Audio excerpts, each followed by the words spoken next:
અમારું નાનકડું ગામ હળવદ, એમાં ફી ભરી અને ભણવાનું હોય એ પણ નવી વાત હતી. એજ્યુકેશન સંસ્થાઓ ત્યાં ઘણી બધી છે, તો હું શા માટે મહર્ષિ ગુરુકુળને જ પસંદ કરું? 25 વીઘા જેટલી જગ્યામાં 250 જેટલા શિક્ષકો શૈક્ષણિક કામ કરે.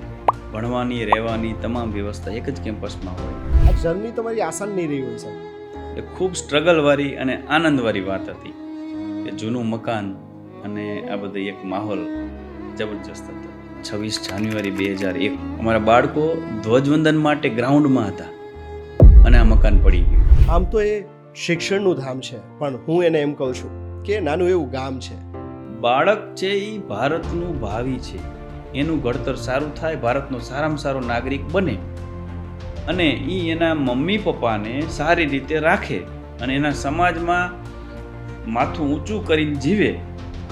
આ શિક્ષણ છે.